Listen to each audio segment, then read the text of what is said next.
G'day guys, what's cracking? It's Ralph Mayhew here, and today I want to look at the different modes and presets that the Insta360 GO Ultra provides you, and I'm just going to give you some navigation through and show you what each of them actually does to see the results that you get from them, because otherwise it can be a little bit overwhelming, but it can also be a bit alluring if you understand what the modes are and what this camera can actually do for you. So if you're interested in this, there'll be a link down below with an amazing code that if you follow that link and you use the code, you'll get a big discount, you'll get a free gift, and you'll get an amazing camera to go with it. So let's jump in. The first mode you get with this camera is video mode. Yes, so video mode gives you 4K, gives you 2.7, gives you 1080p.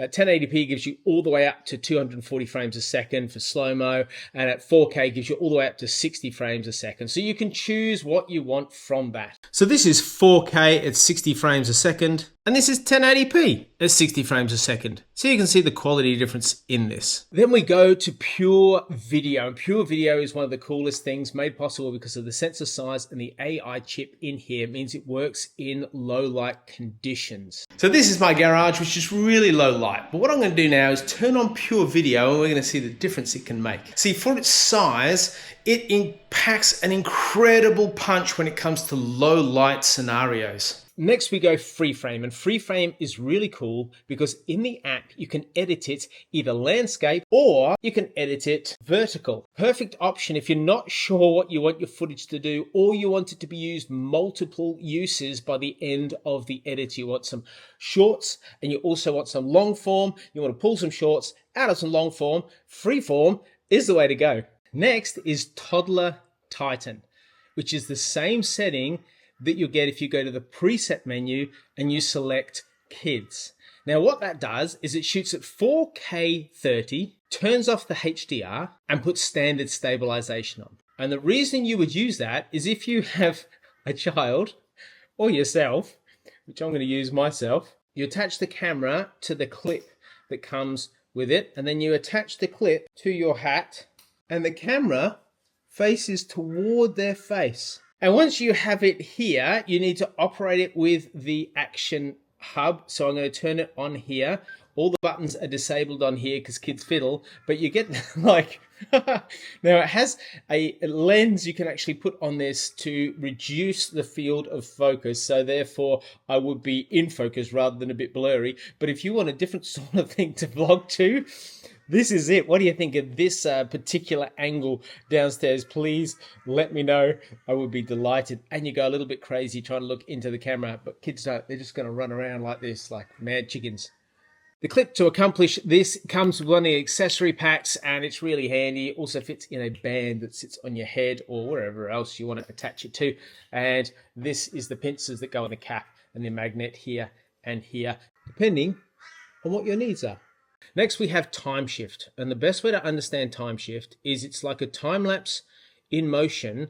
So I'm going to show you what that looks like. I'm just going to drive to work and drive around. You're going to see what that looks like, and there's some of the drama connected to that. So that is time shift. Time lapse kind of goes without saying. It's a time lapse needs to be stationary, preferably stationary, and it bangs off a time lapse like this. All right, while you're looking at my nice time lapse, it also has loop recording, so anywhere between 3 minutes and 30 minutes. You can select the different minute intervals. Has slow motion, so slow motion is activated at 1080p, not possible at 4K, but 1080p you can shoot between 100, 120, 200 and 240 frames a second, which means you can slow it down radically to around 20% when you're editing, and you get a super slow feel of the footage that you have and what you're trying to capture. So really, really cool there. If you're going to shoot in 2.7K, so you're going to increase the quality, you're limited to 100 or 120 frames a second, which is about 40% of the speed that you're allowed to slow it down to before it starts looking choppy. That's why there's a barrier. You can always push beyond the barrier, but you'll get like a sense of seeing each frame as it's still, rather than seeing the fluidity of the frames come together. Now, Starlapse is really cool. And I was like, it's gimmicky, it's not really good. So Starlapse integrates pure video into it. So remember, they're low light settings. And then you turn on Starlapse, gives you Starlapse video, Star Trail video, or Star Trail photo. Take on the 9 megapixel elements of this camera, and it sets you up. And I'm like, or I could fiddle with it, but I'm just going to put it on star trail video. This is what happened. Now I had it on a 4-hour bracket, so you can go up to 4 hours and then to infinity. I didn't want it infinity because I didn't want it blowing out when daylight came, but I actually could have done that and then just topped and tailed the edit. But this is on a pretty massive high light pollution. This is in my backyard. There's tons of light around.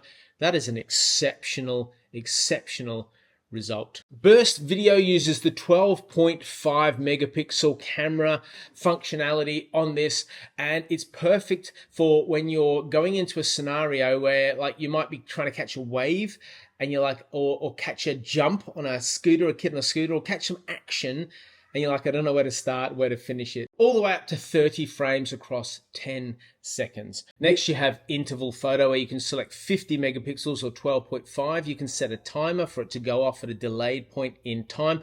And you can have an interval of anywhere from 120 seconds all the way down to off. So 1, 3, 5, 10, 30, 60, and 120. So it takes a shot and then it waits that time, and then it takes a shot and it waits that time. And I believe the timer is for the first photo to be taken, not every single photo. So it's not like you have to have 30 seconds plus your timer that you had. I think it's for the first one, so you can set it up, you can get ready, and then you can go and pose in front of it or do whatever you need to do in that time between setting the timer and the actual first photo being taken. Then finally, on the modes, we have photo, and photo is quite easy. You can choose between 37 megapixels or 9 megapixels. I'll take a shot of the house at 37 and a shot at 9. You can see the difference, and don't judge the mess.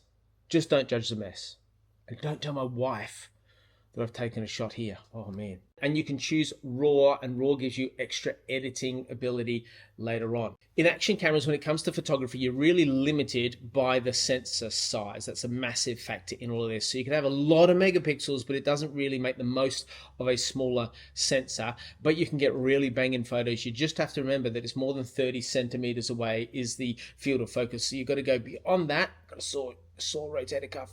You're going to go beyond that to 30 centimeters for your face or whatever you're taking to be in clear. But 30 centimeters is really good because it means you can take a selfie and it should be in focus on your face, as gorgeous as my face is.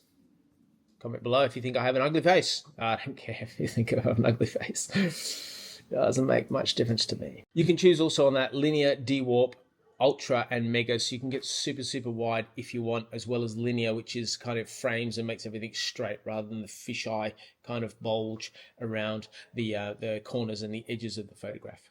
Also activates with a photo button on the back of the screen that you can press, and it will take a photo for you. All right, we're going to kick across now to the presets, and there's a number here you can play with. There is vlogging, and vlogging gives you automatic settings, and you can change these settings, but it starts at 4K, puts it on a dewarp at 30 frames a second, accesses HDR for your shadows and your highlights, has standard stabilization, and shoots in a 16:9. So this is what that looks like as you're vlogging with it. If you go to biking and you're a cyclist, it goes to 4K, but puts the field of view on action, which is the widest it will go for the biggest impact, has high stabilization, and has HDR turned on.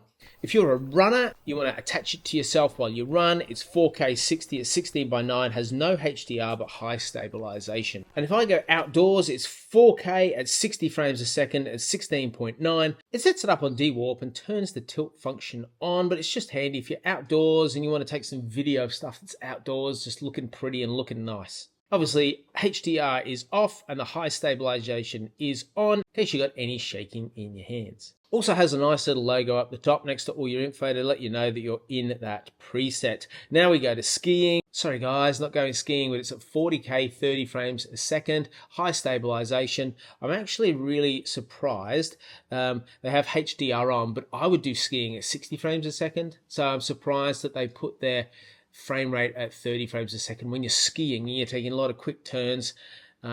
Yeah, so anyway, for what it's worth, but you can make that change and that tweak by yourself if you find that you want to catch more of the action with a higher frame rate. Surfing goes 4K at 30 with standard stabilization and HDR on. Standard stabilization for surfing makes a lot of sense because you do want a little bit of movement, but there's often a lot of movement, so keeping a bit of stability is really handy when it comes to surfing. As you can tell, I'm not a surfer or a skier, which is why you don't get any of that footage right now.